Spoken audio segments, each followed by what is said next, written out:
Muito bem, fala pessoal, sejam todos muito bem-vindos. Vamos começar agora a nossa terceira aula do nosso curso de análise técnica. E para começar essa aula, eu queria primeiramente dar os meus parabéns para todos vocês que assistiram a primeira e a segunda aula e estão agora aqui nesta aula. Saímos lá da nossa primeira aula entendendo o comportamento dos preços e o que move o mercado, né, pessoal? O que move os preços de uma ação, entendendo se faz sentido ou não ver notícias, estudar aí as notícias de mercado, os ruídos, enfim, como se move os ciclos de mercado também. Aí nós partimos para a nossa segunda aula, onde nós pegamos o comportamento do preço e aplicamos ele no gráfico, entendendo aí os gráficos de candle, gráficos de linha, figuras gráficas, será que tudo isso funciona? Será que é importante ou não estudar isso? E chegamos aqui então na nossa terceira aula. Esta aula que, se eu pudesse escolher na verdade, uma aula, seria essa a aula mais importante. Por quê? Porque essa aula, pessoal, condensa o conteúdo que vocês viram na primeira e na segunda aula. Se você não viu, não tem problema, eu vou deixar o link aqui na descrição. E nessa aula nós construímos então aqui uma característica de tomada de decisão através de fatos, através de decisão objetiva, e isso é dada através dos indicadores. Os indicadores são ferramentas de suma importância para todos aqueles que querem desenvolver uma conduta mais profissional no mercado. E se afastar também, né, dessa onda de notícias, de oba-oba, de euforia, de comportamento de mania. Então, novamente, pessoal, parabéns a todos vocês que estão aqui agora nesta aula. Como falamos, vamos tratar aqui dos indicadores, mas antes eu queria pedir novamente para vocês, não esqueçam, pessoal, de deixar o like e também comentar nesse vídeo. É uma forma que o YouTube entende que esse vídeo é relevante. E eu posso falar, sem dúvida, que esse conteúdo que nós tratamos aqui nas 3 aulas até então é um conteúdo muito rico que provavelmente você só encontrará em cursos pagos e cursos caros, né? Então, esse conteúdo que nós alinhamos até agora aqui é um conteúdo bacana. Então, uma forma de retribuição que você pode dar é deixar o like e comentar neste vídeo. Então, nesta aula, nós vamos tratar do quê? Vamos então aqui, nessa aula, entender o que são os indicadores, os erros comuns ao se usar os indicadores, e dentro dos indicadores nós vamos entender os indicadores da família de tendência, os osciladores, os indicadores de volume e os indicadores de volatilidade. Bom, pessoal, uma questão muito importante que eu gostaria de frisar para vocês, para você que quer acompanhar esses slides junto com esse vídeo, eu vou deixar esses slides salvos também no nosso grupo do Telegram, que está o link aqui na descrição. Bom, então vamos lá começar a nossa aula. Vamos entender então primeiro o que são os indicadores. Basicamente, pessoal, falando de grosso modo, os indicadores são o quê? São fórmulas matemáticas, em sua grande maioria, derivadas do preço, para demonstração objetiva de algum cenário. Então, sim, os indicadores não são fórmulas mágicas, simplesmente o indicador foi criado por alguma pessoa em algum momento, derivado, como eu disse, do preço, para demonstrar aí o que o mercado está fazendo de uma forma mais objetiva. Para ilustrar isso, eu coloco aqui para vocês que, normalmente, os indicadores são criados aí por traders ou investidores que buscam ter um cenário objetivo, afastando assim nossa decisão dos efeitos aí psicológicos. Para quem deseja se aprofundar ainda mais neste conhecimento de base, ter um conhecimento mais sólido ainda, eu recomendo a leitura do livro do Welles Wilder, que é aí uma das figuras mais importantes quando o assunto é criação de indicadores. Ele criou lá nos anos de 1970 boa parte dos indicadores mais famosos dos dias atuais. Então, são indicadores aí que sobreviveram ao efeito tempo.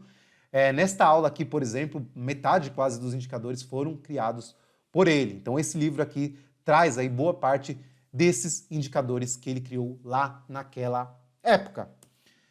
Falando então, pessoal, dos erros comuns que as pessoas têm ao utilizar os indicadores. Então, o primeiro erro e o mais comum para o iniciante são os excessos de indicadores no gráfico. Então, a pessoa pega, vou abrir aqui o gráfico. Hoje eu vou utilizar o Profit Chart, pessoal, pois o TradeView está com problemas, está apresentando lentidão e alguns indicadores também o TradeView não possui. Então, como a pessoa, o iniciante faz? Ela ouve falar que a média móvel funciona, então ela vai lá, ela coloca uma média de 20, ela vem e coloca mais uma média de 50 e uma média aí de 200 no gráfico dela. Então, cadê a média que sumiu aqui? Aí, ela coloca mais uma média de 200. Aí ela ouve também falar do IFR, e ela vem e plota um IFR, ela também plota uma banda de Bollinger, aí ela quer colocar também o que? Ela colocar o volume, e o gráfico dela começa a ter esse tipo de característica, pessoal. Notem como fica difícil entender o que esse gráfico está mostrando. E como nós vimos aí nas primeiras aulas, o que é mais importante, pessoal? O que é fundamental na nossa tomada de decisão? Sim, é o preço. Então, quanto mais distrações, quanto mais poluição nós tivermos no nosso gráfico, tende ao quê? Tende a isso deixar mais difícil de nós observarmos, na verdade, o preço. Então, vamos tentar trabalhar o mais objetivamente possível com a menor quantidade de indicadores. Então, vocês vão notar aqui como a gente pode simplificar a nossa utilização de indicadores neste vídeo também. Assim, com o gráfico limpo, fica mais fácil a nossa tomada de decisão. Deixa eu só voltar aqui para o Ibovespa, que era o gráfico que estava. Legal. Então, voltando para a nossa apresentação, o outro erro muito comum é que os indicadores, as pessoas costumam entender que os indicadores são fórmulas mágicas que prevêem os comportamentos aí dos preços. Então, quantas vezes vocês já escutaram a pessoa falando algo do tipo: o ativo tal está apresentando uma divergência no IFR, então o mercado vai cair. O preço cruzou para baixo da média de 20, o preço vai cair. Não, pessoal, não, não e não. O preço não na verdade, o indicador não interfere no preço, na verdade é o contrário. Então você deve sim observar primeiramente o preço para depois validar o seu sinal no indicador. Então, os indicadores não são ferramentas mágicas que vão prever alguma coisa no mercado. Na verdade, ninguém e nada pode prever o que vai acontecer no mercado no próximo dia. O mercado é muito mais complexo do que as pessoas querem acreditar ou querem imaginar, como nós vimos lá nas primeiras aulas. Nós também vamos entender que um erro comum é não entender o quê? O ponto forte e o ponto fraco de um determinado indicador, pois, como nada é perfeito na vida, os indicadores possuem falhas. Então a pessoa, muitas vezes ela roda um backtest, então ela roda lá o backtest e aquele backtest tem uma expectativa matemática muito boa e ela acaba acreditando que aquele sinal dado por aquele indicador é um sinal infalível. E o que acaba acontecendo, pessoal? Esse indivíduo, ele vai acabar tomando mais risco quando o mercado vai bater nele, né? Geralmente isso acontece quando o quê? Quando o trade que ele está fazendo, o sistema que ele está fazendo, tem uma expectativa matemática positiva, vai acumulando bons retornos e a pessoa começa a achar que aquele indicador é infalível e aí o que ela faz? Aloca mais risco. E aí, muito possivelmente, esse tipo de situação vai levar ela a estar próximo de um drawdown, de um período onde o sistema dela vai apresentar aí um período de correção e ela vai estar com um capital muito maior do que ela começou. Então ela vai devolver para o mercado tudo que ela ganhou ou boa parte que ela ganhou naquele período. Então, entendido isso, nós podemos então começar a entender o quê? Que os indicadores têm funções distintas. Então, cada indicador tem uma função que costuma desempenhar bem em um tipo de cenário de mercado. Como nós vimos lá no primeiro e segundo vídeo, o preço costuma estar em comportamento de tendência ou um comportamento lateral. Então, temos indicadores que vão se comportar ou funcionar melhor em um cenário mais direcional, em um cenário de tendência, e tem indicadores que vão se comportar melhor em um cenário aí de mercado mais lateralizado. Para falar dos indicadores de tendência, Vamos então trazer aqui 3 indicadores bem conhecidos e bem famosos, que são as médias móveis, o SAR parabólico e o DI+, DI-. Vamos começar então falando aqui das médias móveis, que é sem sombra de dúvida aí, o indicador mais conhecido de todos. E o que são as médias móveis, pessoais? As médias móveis simplesmente buscam o quê? Medir a movimentação média dos preços em um período. Basicamente é isto. Então, olhando aqui no nosso gráfico, vamos ter aqui o quê? Temos o gráfico do Ibovespa. Nós podemos aqui, através dos indicadores, plotar aí no gráfico a média móvel. Então, vamos plotar aqui uma média de 20 períodos. E notem que temos o quê? Eu vou colocar ela até mais grossa aqui para facilitar a visualização de vocês. Uma cor aqui azul, acho que foi melhor a visualização. Boa, então temos o quê, pessoal? Notem o comportamento desta média, que é esse traço aqui no gráfico, com os preços. O que temos? Essa linha está mostrando para nós o quê? Ela está mostrando o comportamento médio do preço nos últimos 20 períodos. Então, se vocês pegarem aqui os últimos 20 pregões, somar esses preços de fechamento e dividir por 20, né, pelo preço médio de 20 aqui, vocês terão o quê? Terão aí a média móvel de 20 períodos, que está aí no gráfico. O que é importante entender da média? E o comportamento para a identificação de uma tendência através da média. Temos aí o clássico sinal que acontece quando? Quando o preço passa para cima da média, nós temos um comportamento onde o mercado entra em tendência, e quando o preço passa para baixo da média, aqui eu vou apanhar um pouco porque, como vocês sabem, eu uso mais o Profit Chart mais o Trade View do que o Profit Chart. Então vou aqui apanhar um pouco nas ferramentas, mas tudo bem, a gente se encontra. Então notem aqui, nós temos, durante todo esse período que está aqui no gráfico, nós tivemos o mercado em uma tendência de alta. Então nós podemos pegar esse período todo aqui, pessoal, e classificar como o mercado em uma tendência de alta. Notem que curioso o que acontece neste ponto aqui. Nós temos os preços fechando abaixo da média de 20 períodos. Então nós temos o que?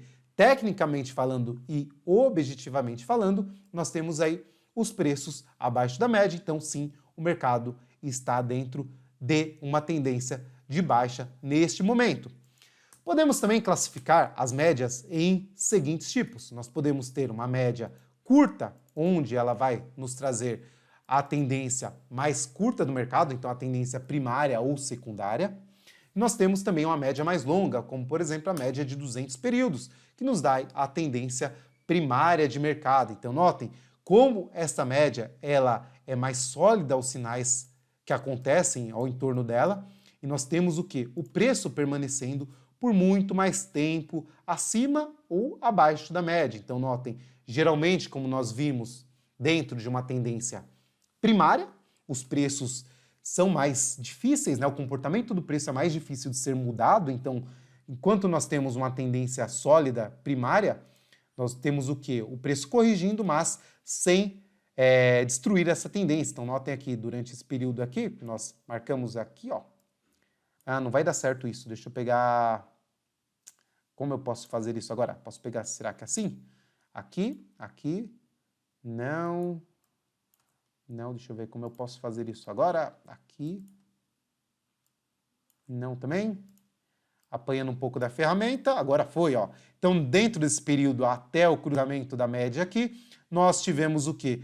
Um longo período em uma tendência de alta. Então, desde lá do fundo aqui marcado pelo mercado no mês 10 de 2018, até agora o mês 2 de 2020, praticamente aí mais de um ano, o mercado esteve dentro de uma tendência primária de alta. Claro que nós temos dentro desse período correções, né? Então nós podemos pegar o quê? Uma média em um período mais curto, como nós vimos a média de 20 períodos, ela vai nos dar o quê? A oscilação dentro da tendência mais curta. Então, basicamente, e num cenário bem objetivo, nós podemos classificar o ativo em uma tendência de alta ou uma tendência de baixa por esse composto. Notem que quando nós temos um comportamento mais flat, um comportamento mais lateral da média, o mercado está o quê? O mercado está lateralizado, como nós podemos ver aqui neste cenário no passado. Isso, pessoal, traz uma grande simplificação para nós, porque Observando qualquer ativo, nós podemos categorizar esse ativo e se ele está ou não em tendência. Então vamos pegar aqui, por exemplo, o gráfico de Cielo. Cielo. Então, Cielo, nós temos o quê? Podemos definir claramente que Cielo está em uma tendência primária de baixo, pois de baixa, notem como o ativo está abaixo da média de 200 períodos e também agora o ativo reverte para baixo da média de 20 períodos. Então, basicamente, temos o alinhamento aí dos dois períodos, das duas médias aqui. Então, nós temos a consolidação tanto da média mais curta quanto da média mais longa. Vamos pegar aqui outro ativo, pegar, por exemplo, aqui Magazine Luiza, MLG 3. Aí, notem aqui que desde lá do começo, aqui é um gráfico que as pessoas utilizam muito, né, para falar, nossa, olha como foi linda essa tendência, e era simples ter pego ela aqui, olhem lá. Desde lá do fundo marcado, quando foi isso, galera? Foi lá em 2016, a Magazine Luiza está dentro de uma tendência de alta, que foi quebrada aqui, agora no crash de 2020, mas notem como o ativo já retornou para acima das duas médias aí, voltando o seu comportamento dentro de uma tendência de alta. Então, perfeito e simples, como aí vocês podem identificar os ativos dentro de uma tendência de alta ou uma tendência de baixa. Dentro de uma tendência de alta, nós devemos buscar o quê? Maiores pontos de compra. Em uma tendência de baixa, nós vamos buscar o quê? Mais pontos de venda. Simples assim, pessoal. Simples assim. Quem vai operar tendência vai identificar esses movimentos no mercado e fazer as suas compras ou as suas vendas. Bom, entendido isso, entendido aí o conceito mais simples que tange as médias móveis, nós podemos então alçar para o segundo ponto, que é o SAR parabólico. O SAR parabólico tem um intuito bem parecido com a média móvel, que é também identificar o quê? Identificar os movimentos de alta ou baixa através das tendências. Porém, o SAR parabólico, na sua fórmula, ele tem um composto um pouco diferente da média móvel. Vou plotar aqui no gráfico para vocês, deixa eu só apagar aqui a média, e nós vamos entender aí a questão do SAR parabólico. Então vou aqui nos indicadores e vamos colocar o quê? Vamos colocar o nosso SAR, deixa eu ver se ele está aqui na lista, não, né? Então vamos em mais indicadores, plotar aí nosso gráfico, o SAR parabólico. Então notem como o desenho dele já muda, né? Então vou só editar ele aqui e nós temos aqui, colocar na cor azul e os pontinhos nós podemos colocar com uma espessura um pouco maior. Diferente da média móvel, que é aquele traço contínuo no gráfico, o SAR parabólico adquire esse composto que são o que, pessoal? São aí desenhos, são pontinhos no gráfico, né? Então vocês notem aqui vários pontinhos que estão acompanhando o preço, tanto para cima quanto para baixo. E o intuito desses pontos também é mostrar se o ativo está em uma tendência. E isso acontece quando nós temos o quê? Quando nós temos os preços, quando nós temos aqui os preços acima. Eu vou apanhar muito ainda dessa ferramenta porque ela funciona diferente do TradingView. Aqui, ó, nós temos o quê? Os preços acima dos pontinhos e quando passa para baixo nós temos aqui a tendência mudando. Então, quando os preços estão acima desses pontinhos, o ativo está em uma tendência de alta, e quando os preços passam para baixo e o pontinho vira para cima, nós temos aí uma tendência de baixa. E por que ele tem essa composição diferente, pessoal? Basicamente, então, para vocês entenderem o comportamento da fórmula do SAR parabólico, nós temos o quê? Um fator chamado fator de aceleração. A grosso modo, o que ele faz? Ele computa as últimas máximas ou mínimas aí dos preços, aplicando um fator de aceleração. Então, tende a quando o ativo está fazendo novas máximas, como vocês podem observar aqui, ó, vou pegar para vocês. Tá vendo? Notem que nós temos novas máximas sendo formadas, né? Nós temos aqui o quê? O comportamento dessas bolinhas, elas vão subindo enquanto o ativo está fazendo novas máximas. Após o preço conseguir atingir o seu topo aqui e começar a corrigir, notem o que acontece. O preço para de fazer novas máximas, as bolinhas automaticamente se aproximam aqui dos preços e elas assumem esse comportamento passando para cima dos preços. Isso indica o quê? Uma mudança da tendência. Então, este fator de aceleração, vocês podem observar ele e mudá-lo através aqui da configuração. Vocês podem aqui, por exemplo, colocar um fator aí de 0,8, vocês vão observar que o quê? Notem que as bolinhas estão mais próximas dos preços e mudam com mais frequência, então o indicador acaba sendo mais sensível às oscilações e mudanças aí dos preços, não assumindo tanto a direção aí que o preço vem se comportando. Notem aqui que nós tivemos aqui nesse ativo desde lá de baixo até aqui em cima uma tendência de alta, só que notem quantas vezes o cenário aqui foi errático, assumindo a premissa deste indicador aqui, ó. Então notem como ele deu sinais aqui falsos, né, de mudança da tendência. E isso aconteceu porque nós mudamos aqui o fator de aceleração. Se eu colocar um fator menor, notem como os sinais ficam mais suaves, então nós temos menos sinais. Então notem aqui que os sinais foram abrandados, né? Nós temos aí sinais mais claros de mudança de tendência e o ativo aí acompanhando aí as bolinhas, então aí o indicador acompanhando aí os preços, tá? Isso se parece muito, pessoal, com o quê? Se parece muito lá com as médias. Então notem que nós tivemos, como eu mostrei para vocês, umas médias mais curtas, o preço acaba passando para cima e para baixo da média, com mais facilidade.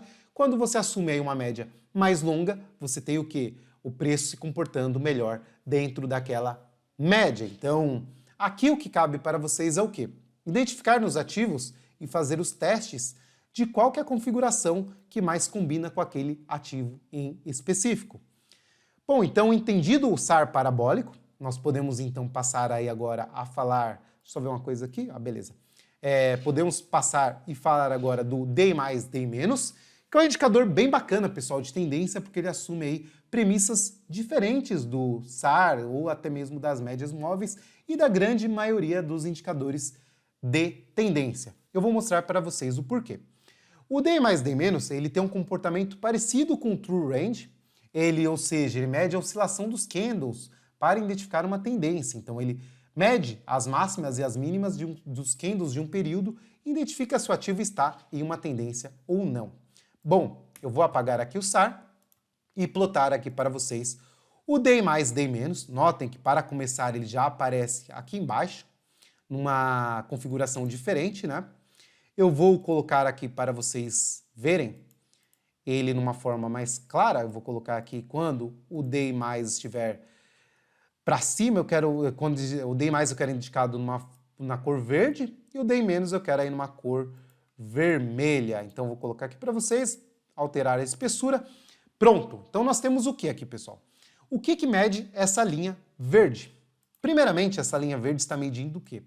Nos últimos 14 pregões, ela está medindo a movimentação dos candles de alta. Então ela está medindo as novas máximas feitas aí pelos candles. Então nós podemos pegar aqui dentro dessa tendência, que eu vou circular aqui para vocês, que eu vou destacar aqui, ó. Nós temos então essa tendência, beleza? Vamos pegar então aqui agora o comportamento dos preços. Então aqui nós podemos observar o que? Notem como o preço vai evoluindo. E olhem que curioso aqui, dentro da linha verde. Nós temos aqui o que? Nós temos a linha verde subindo também. Então notem que quando o ativo vai fazendo novas máximas, essa linha ela vai oscilando para cima. Assim, quando os preços deixam de fazer novas máximas, ela vai caindo. Mesma coisa acontece, só que ao contrário, quando nós temos aí uma tendência de baixa, nós temos o quê? A oscilação acontece na linha vermelha. Então, notem, novas mínimas sendo formadas no gráfico, nós temos o quê? A linha vermelha subindo. Então, quando o ativo vai fazendo novas mínimas, nós temos a linha vermelha subindo, e quando o ativo faz novas máximas, a linha verde sobe. Então, elas têm uma correlação aí negativa uma entre a outra. Então, quando o ativo está subindo, você tem a linha verde, na verdade, subindo e a linha vermelha caindo. Quando o ativo está caindo, você tem o que? A linha verde caindo e a linha vermelha subindo. Ficou claro, pessoal? E como é a fórmula mais simples e mais comum que as pessoas utilizam o DI+ e DI-? No cruzamento dessas duas linhas. Então, quando nós temos a linha verde passando para cima da linha vermelha, nós temos então o quê? Um cenário de tendência. Então, nesse ponto aqui, nós podemos afirmar que o mercado mudou a tendência dele. E isso aconteceu quando? Nos preços. Aconteceu aqui, ó, pessoal. Notem que nós vamos pegar exatamente o ponto em que os preços mudaram a sua direção. Opa, deixa eu tirar aqui, eu quero este desenho. Aqui, ó. Então, neste ponto aqui, nós tivemos o que? A mudança da tendência. Então, aqui, pelo indicador DI+, DI-, nós tivemos a mudança da tendência de uma tendência de baixa para uma tendência de alta. Ou seja, a linha verde cruzou a linha vermelha. Desde lá, então, por esse indicador, os preços estão dentro de uma tendência de alta. Isso já tem algum tempo, nós temos aqui uma valorização de 139%. Vamos observar aqui no passado também, ó. Notem aqui quando, vamos pegar ao contrário, quando a linha, aqui vai ser difícil, né, que é o gráfico da Magazine Luiza. Vamos pegar um ativo, outro ativo, pegar aqui a Cielo. Notem aqui na Cielo, nós podemos falar o quê? Então, por esse indicador, quando foi aqui a última vez que a linha vermelha cruzou a linha verde? Então, aqui elas se tocaram e a linha vermelha cruzou novamente. Então, eu estou falando para vocês deste ponto aqui no gráfico, ó. Vocês podem ver aqui. E marcou este ponto aqui, ó, nos preços. Então, tecnicamente falando, opa, não foi aqui não, foi aqui mais para trás, aqui, ó. Tecnicamente falando, pelo DI+, DI-, aqui nós tínhamos uma tendência de baixa em Cielo, que foi até quando? Até nesse outro cruzamento aqui. Então, notem, até aqui, até nesse ponto aqui, nós tivemos o ativo em uma tendência de baixa. Vamos ver se ele evolui ou não. Então, os preços lá, pegando daqui até aqui embaixo, nós tivemos uma desvalorização do ativo aí de 53%. Então, notem como esse indicador é um indicador bem bacana, pessoal, para identificar tendências de uma fórmula um pouco diferente do que as médias, do que o próprio high-low, do que o SAR parabólico. Então, sem observar notícias, sem observar as notícias do Infomoney, sem observar aí também os zigue-zagues, sem observar nada disso, nós aqui aprendemos o quê? 3 fórmulas de identificar uma tendência objetivamente falando. Então, nós temos aqui o DI+, DI-, nós temos o SAR parabólico e as médias móveis. Então, através desses 3 indicadores, vocês podem estudá-los e adquirir mais conhecimento sobre eles e aí sim, através de um modelo objetivo, vocês vão falar se o mercado está em uma tendência de alta ou uma tendência de baixa, simplesmente observando o seu indicador. Bom, vamos então avançar e vamos falar agora dos indicadores de divergências, mais conhecidos como os indicadores de oscilação, os osciladores. Esses indicadores são indicadores bem ricos, pessoal. Eles costumam mostrar mais sinais do que isso para nós, mas nesse vídeo aqui vamos só nos ater aos sinais aí de divergências ou sinais aí de oscilação do mercado. Basicamente, então, esses indicadores vão trazer para nós de uma forma objetiva quando o mercado está caro e quando o mercado está barato. Para quem gosta de comprar quando os preços estão baratos, esse indicador vai trazer uma fórmula objetiva. Para quem gosta de vender quando o mercado está caro, também você terá a sua resposta nesses indicadores. O mais famoso dessa linha é, sem sombra de dúvidas, aí, o IFR. Aqui eu coloquei até o IFR 14, que é o mais popular e o mais divulgado, que também foi lá o indicador criado pelo Wells Wider, que ele colocou na configuração mais precisa. Ele diz lá no livro dele que é o IFR de 14, mas na verdade é só o IFR. E como podemos aqui medir o IFR? Colocando aqui no gráfico, nós podemos colocar aqui o IFR, que é o índice aí de força relativa. Então vamos colocar aqui o nosso indicador. Algumas plataformas trazem como RSI, pessoal. Então vou plotar aqui o indicador no gráfico. Eu vou mudar aqui a configuração para ficar mais visível para todos vocês. Vou colocar de outra cor, o azul claro, então vou colocar aqui a linha mais grossa. Pronto, temos aí então o senhor IFR. Eu vou alterar aqui a configuração dele para o IFR de 14 períodos. E pronto, pessoal. Temos o que aqui no IFR? O IFR vocês estão observando aqui embaixo, ele vai, como fala lá na nossa apresentação, ele mede a oscilação média dos fechamentos de alta e de baixa dos últimos pregões. Então aqui no IFR 14 nós vamos ter a oscilação média dos fechamentos em alta e em baixa dos últimos 14 pregões. E como entender o IFR sobre essa ótica? Nós temos aqui então o IFR, nós podemos traçar aqui uma linha aqui e uma linha aqui. Essas linhas, popularmente conhecidas como linhas de sobrecompra ou sobrevenda, que são usadas por muito aqui nos índices aqui de 70 e de 30, vão mostrar para nós o quê? Quando o mercado está barato e quando o mercado está caro. Então, aqui, para uma pessoa que deseja vender Cielo quando ela estiver cara e comprar quando ela estiver barata, ela vai assumir o seguinte comportamento. Notem aqui, nós temos aqui no IFR tocando essa zona aqui de 30, que foi aqui marcado aqui no gráfico. E aqui notem o que? A pessoa iria comprar aqui nesse ponto e só vender quando o IFR toca a zona de 70. Olhem no gráfico o que acontece, pessoal. Então, no gráfico, a compra foi realizada aqui e o indivíduo ficou com ativo até esse período aqui, tendo aí o que? Uma valorização de 26% em 99 dias. Temos o que aqui? Temos novamente, então aqui o mercado deu um sinal de venda, então a pessoa faria o que? Ela encerraria as posições de compra dela nesse ponto e aqui ela efetuaria uma posição de venda. Então aqui ela venderia o ativo e só recompraria novamente nesse ponto aqui que foi marcado em Cielo, nesse momento aqui, ó. Certo? Todo mundo aqui comigo? Então vamos lá. Então deste ponto aqui em cima até lá embaixo, nós tivemos o quê? Uma desvalorização do ativo de 32%. Nesses dois movimentos, o ativo aqui se valorizou 24% e depois teve uma desvalorização de 30%. Então notem como a lógica desse indicador funciona. Então você acaba adquirindo premissas de comprar o mercado quando ele está na zona de sobrevenda e vender o mercado quando ele está numa zona de sobrecompra.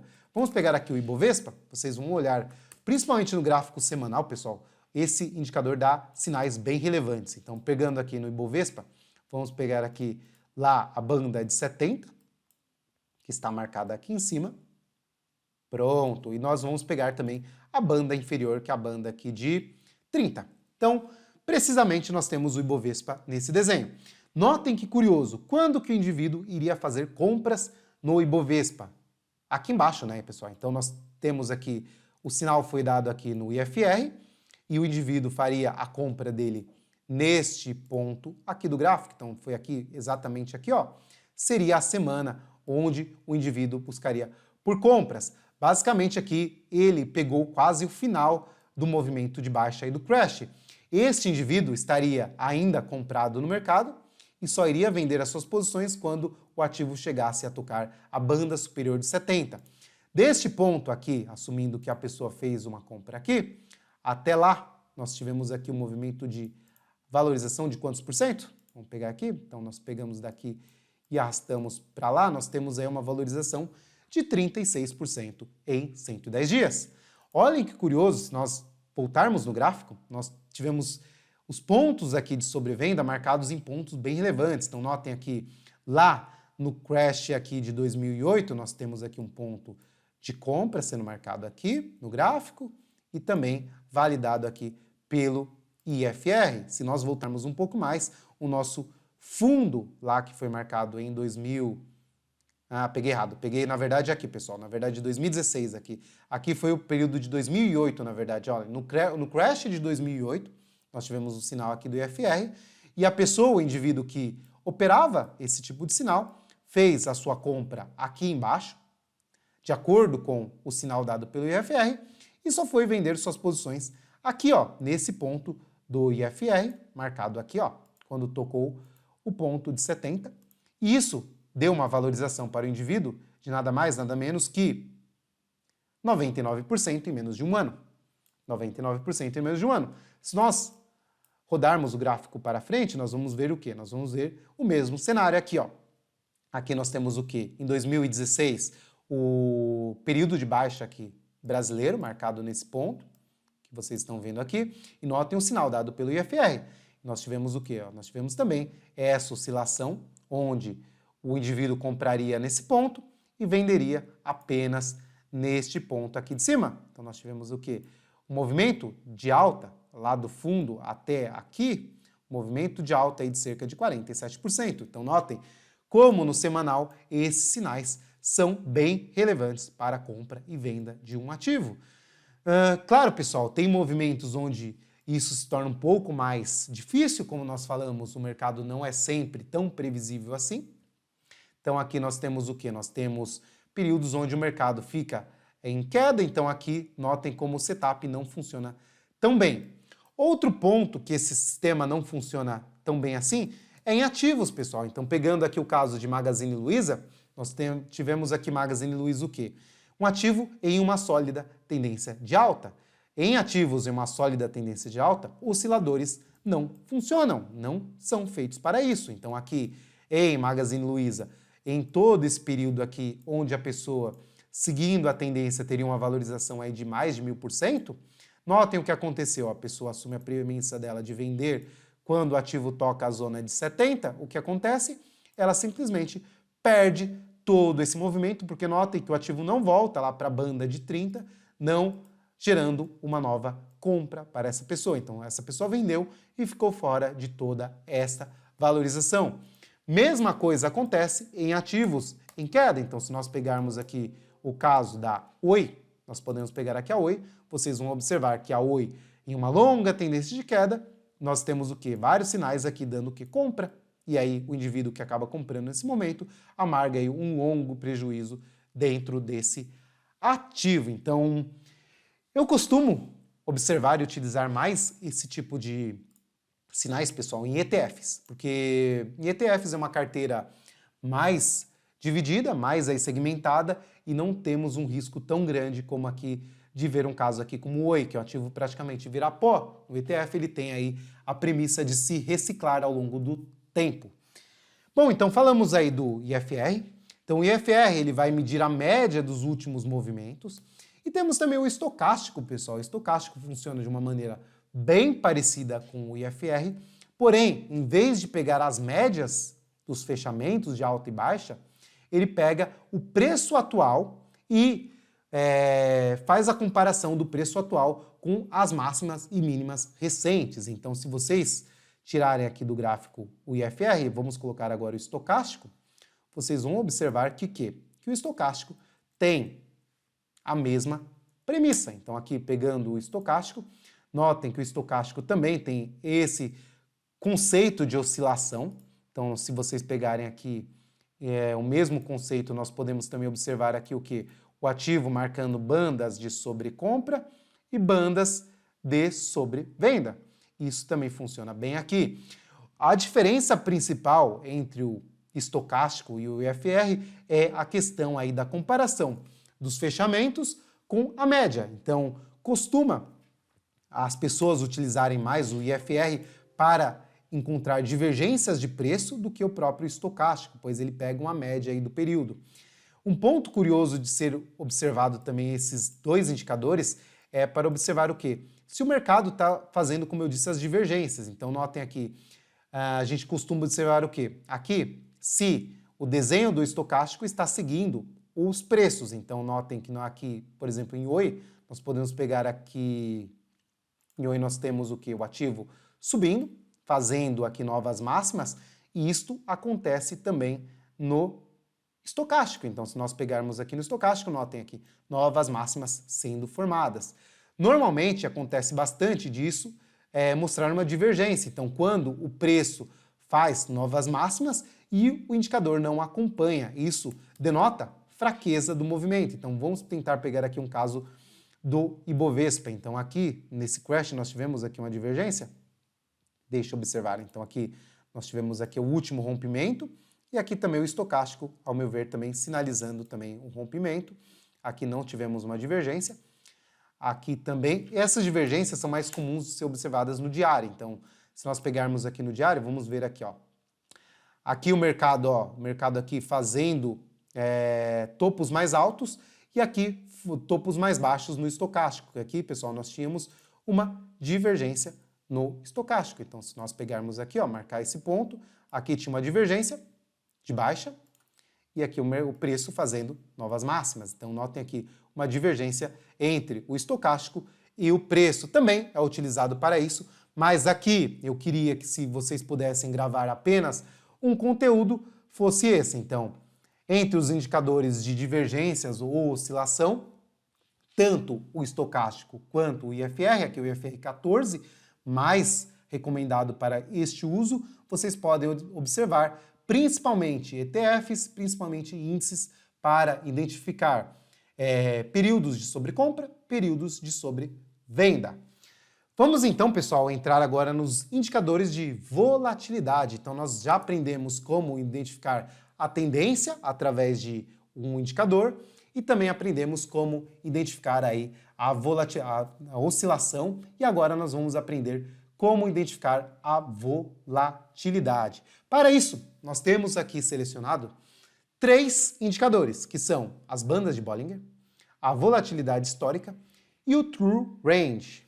E vamos entender como utilizar esses 3 indicadores. Então temos aqui, para começar, as bandas de Bollinger, mostram que elas mensuram o desvio padrão de um período médio de um ativo. Para entender o desvio padrão, eu preciso mostrar para vocês uma coisa. Então eu vou colocar aqui no Google a curva de Gauss. Eu não sei se vocês já olharam ou já estudaram aqui estatística, a curva de Gauss. A curva de Gauss, ela mostra para nós o quê? Dentro de uma série estatística, nós temos o quê? A média, na verdade, nós temos o quê? A maior parte das amostras sendo próximas da média, pessoal. Então aqui nós temos a média, né, da amostra, e notem como a ocorrência dessas amostras ficam próximas aí da média. Então temos, para um desvio padrão, 95% das amostras estando aqui a 2 desvios padrões aqui da média.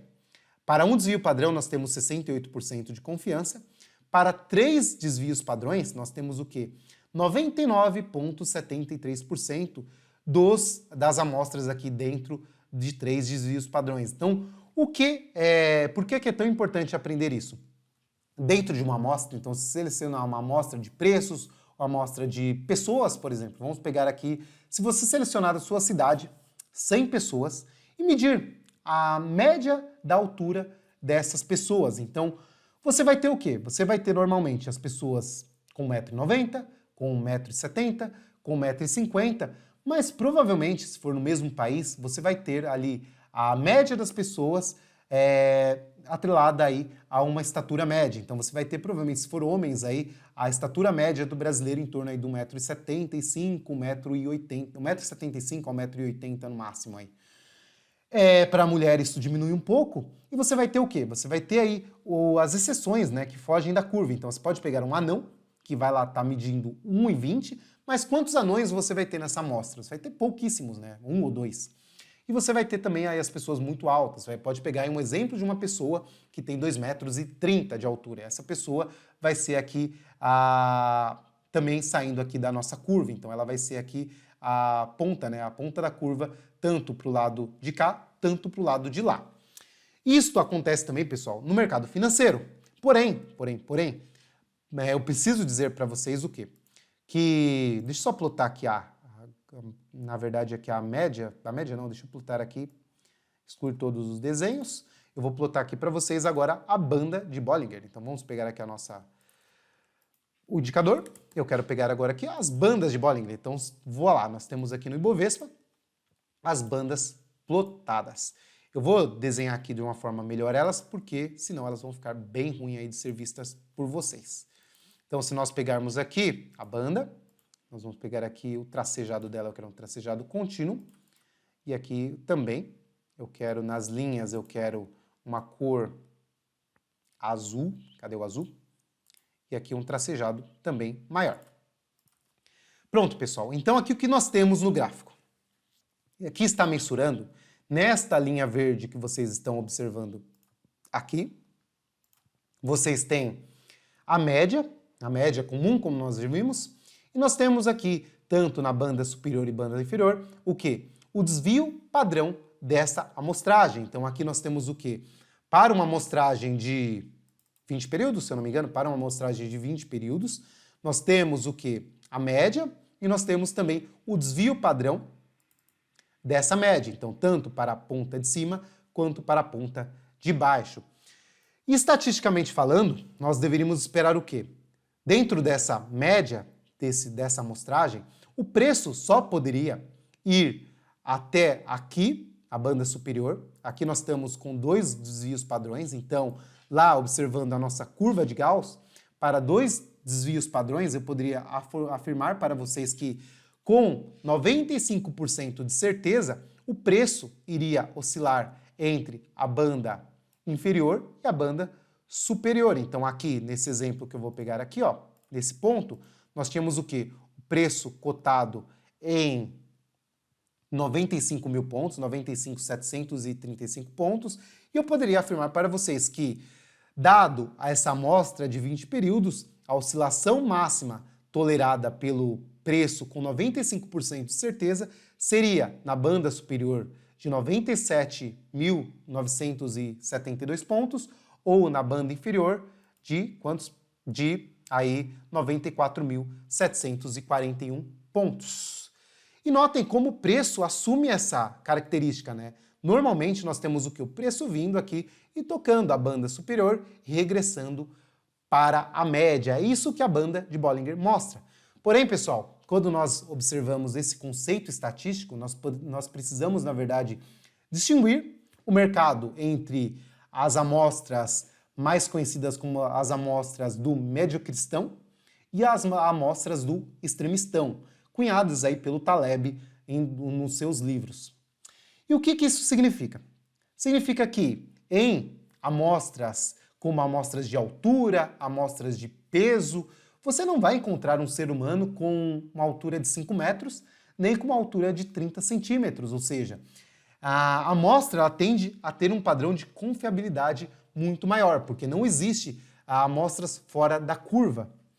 Porém, quando você parte para um mundo extremistão, que não depende de uma amostra exata, uma amostra precisa, como o mercado financeiro, você pode ter um evento que mude toda a sua amostra. Como nós podemos ver o quê? Como nós podemos ver aqui, ó. Notem que o mercado, se vocês observarem aqui, neste ponto, antes lá do nosso crash, pessoal, qual era o comportamento do mercado? Nós tínhamos as bandas afunilando e aqui a pessoa que observasse o mercado poderia afirmar o quê? Que o preço estava no seu fechamento aqui, nós tínhamos o preço.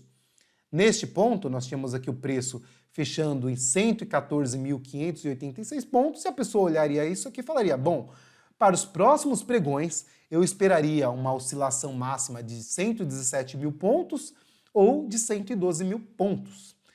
Isso com dois desvios padrões, então isso com 95% de confiança. Porém, o que mata aqui são os outros 4% de confiança, porque olhem o que acontece nos próximos dias. Temos um evento inesperado, um evento que foge da média, e aí o mercado simplesmente desaba, fazendo o que, pessoal? Fazendo o que? A banda abrir. Esse é o comportamento da banda. Então aqui o mercado, nesse ponto, tinha um comportamento esperado, estatístico, e quando há um evento inesperado, simplesmente toda essa premissa estatística é quebrada. Então, por isso, é bom não confiar aí 100% nesse tipo de premissa. Porém, para a identificação da volatilidade, que é o assunto desse tópico, nós podemos sim utilizar as bandas para observar o que, pessoal? Notem, quando nós temos a banda abrindo, nós temos o que? Um aumento da volatilidade. Então, neste período aqui, observando a banda de Bollinger, nós podemos afirmar que nesse período aqui nós tínhamos o quê? Mais risco no mercado. Quando nós temos um afunilamento da banda, nós temos o quê? Uma diminuição da volatilidade. E é comum que no mercado, após grandes períodos de baixa volatilidade, nós observarmos um período de maior volatilidade. Então notem aqui, olhem como as bandas estavam estreitas. Aqui, uma pessoa observando isso poderia esperar o quê? nos próximos pregões um aumento, um incremento da volatilidade, como aconteceu. Voltando no passado, vamos pegar aqui quando a banda estava bem aberta.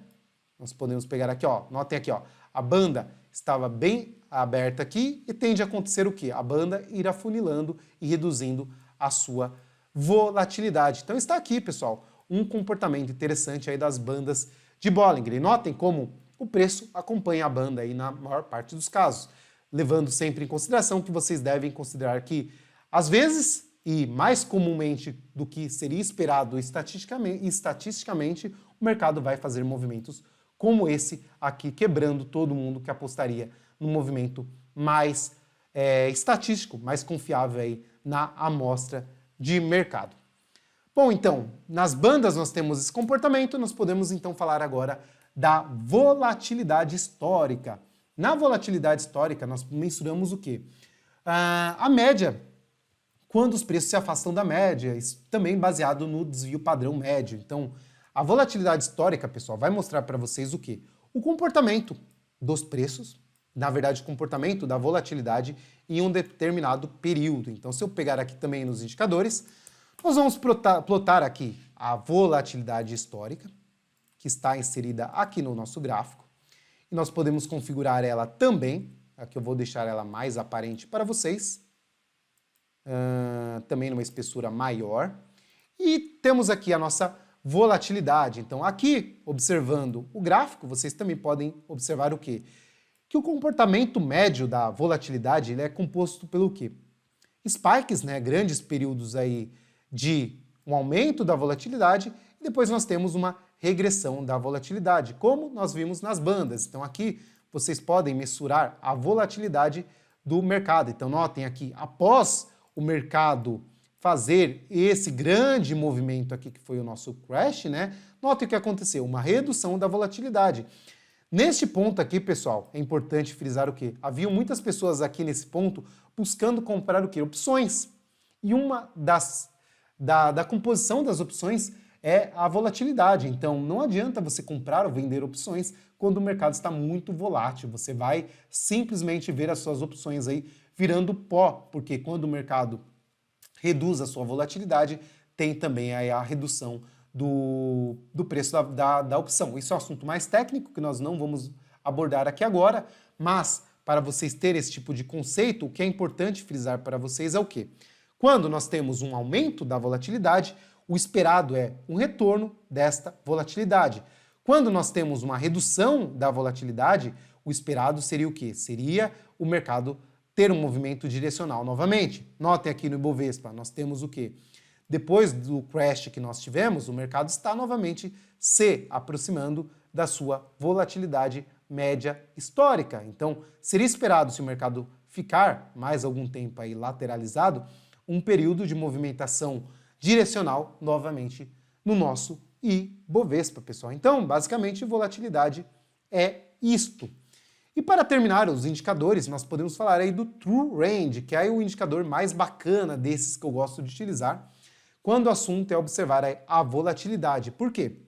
O True Range, ele mensura, diferente da volatilidade histórica, ele mensura tanto a máxima quanto a mínima de um candle, diferente da volatilidade histórica que pega só o preço de fechamento.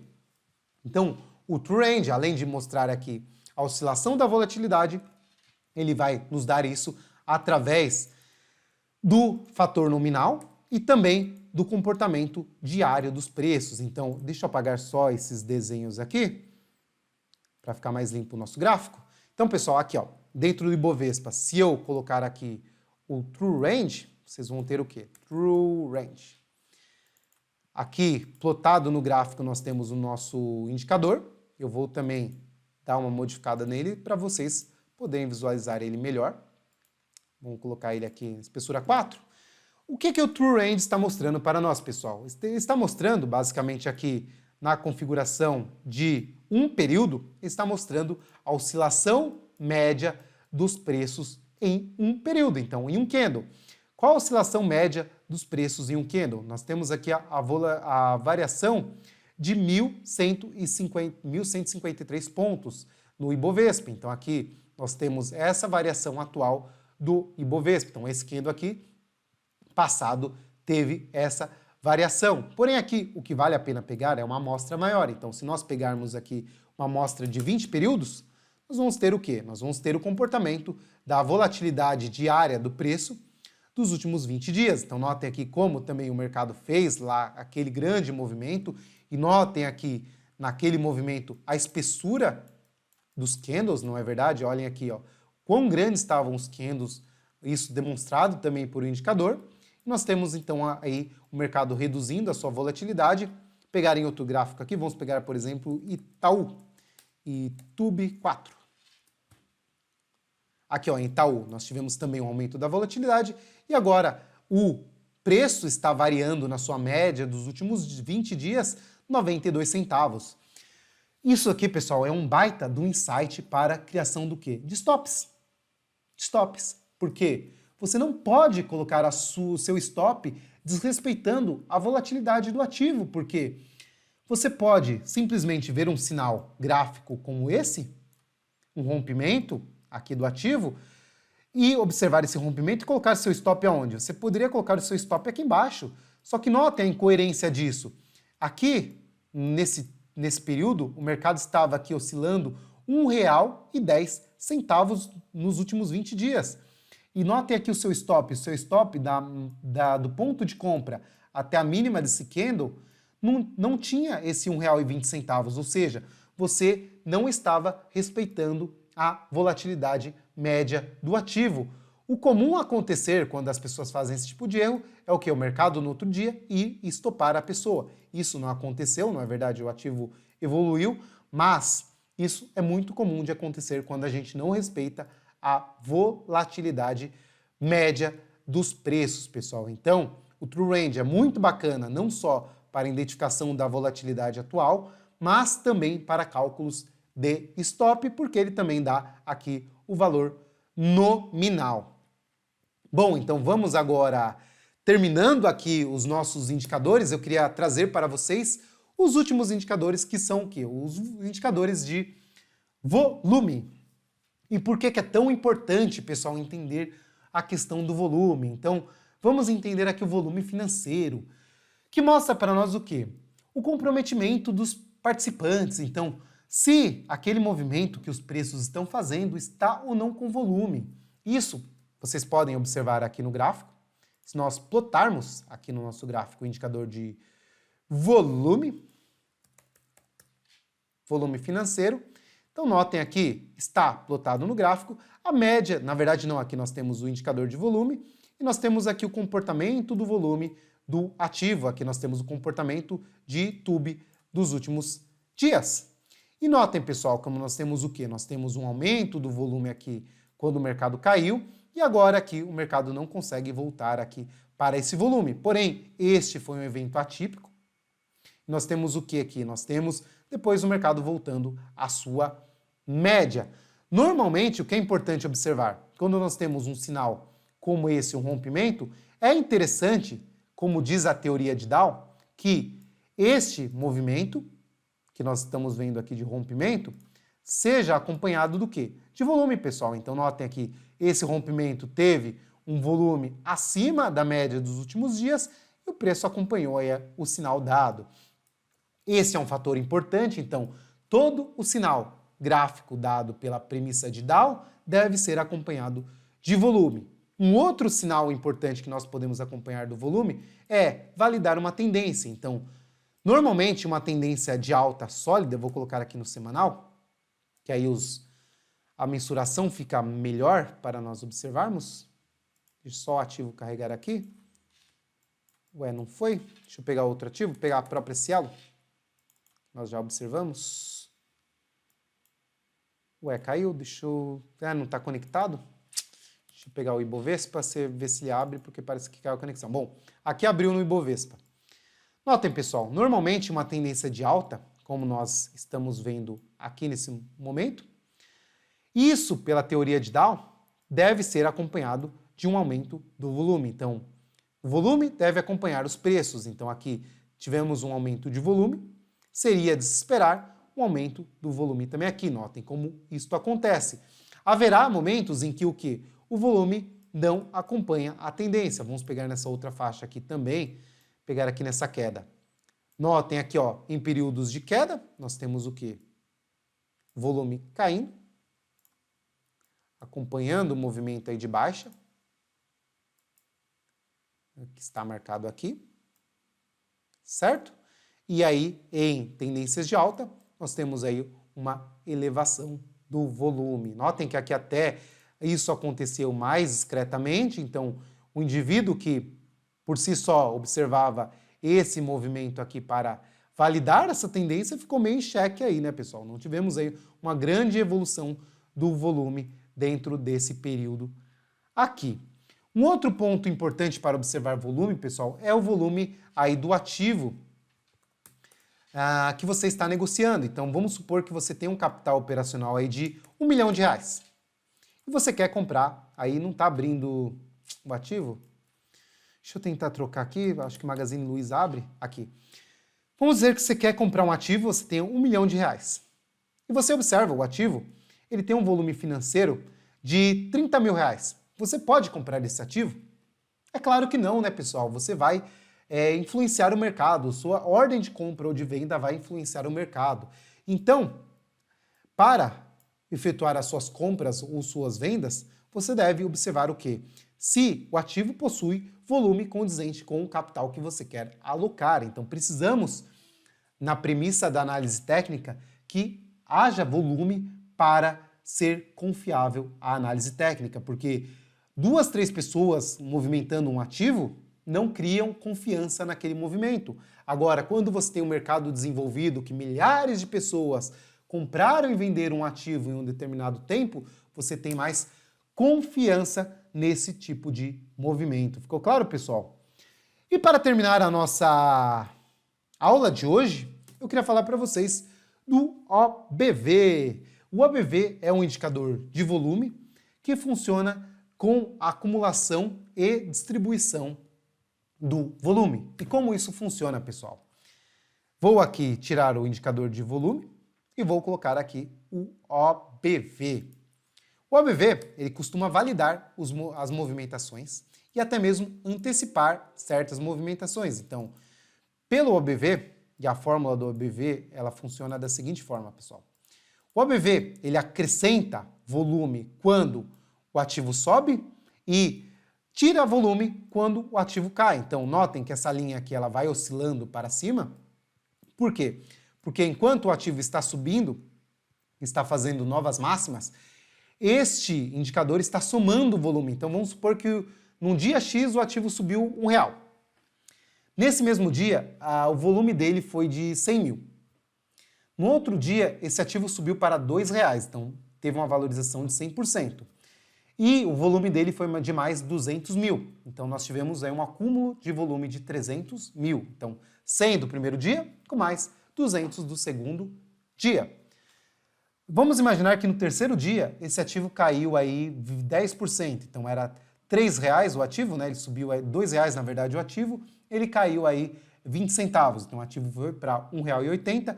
Só que no volume, pessoal, o volume foi de negociação na venda de 200 mil.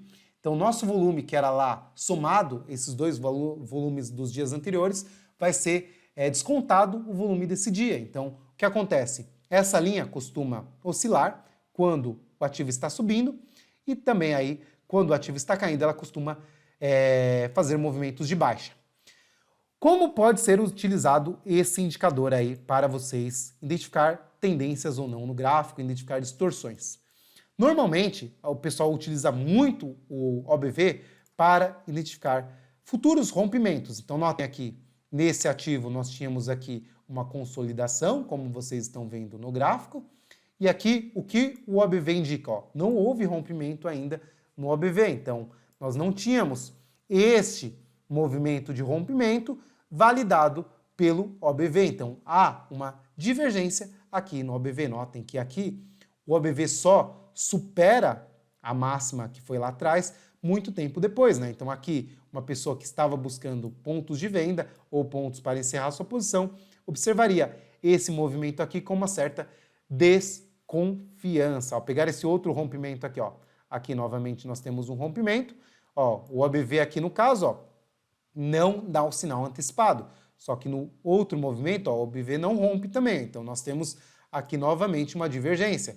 Então notem como é comum encontrar divergências entre rompimentos. Nós temos aqui o topo marcado. Deixa eu ver se eu consigo trazer essa linha para cá, ele não vai deixar.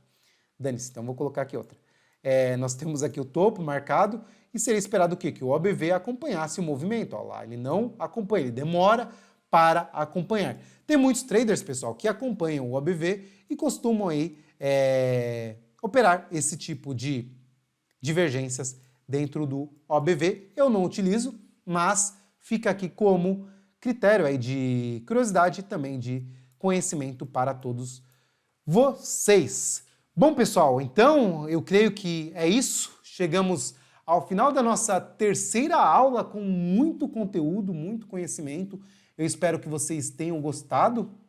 Novamente, se gostaram, deixa o like, não se esqueçam de seguir o nosso canal e vamos para a nossa futura próxima aula, a nossa última aula do nosso curso de análise técnica. Eu espero que tenha agregado bastante conteúdo com essa aula aqui para todos vocês. Bom, pessoal, eu deixo vocês aqui com o meu forte abraço e nos vemos aí na nossa próxima aula, no nosso próximo vídeo. Um forte abraço para todos vocês e até mais!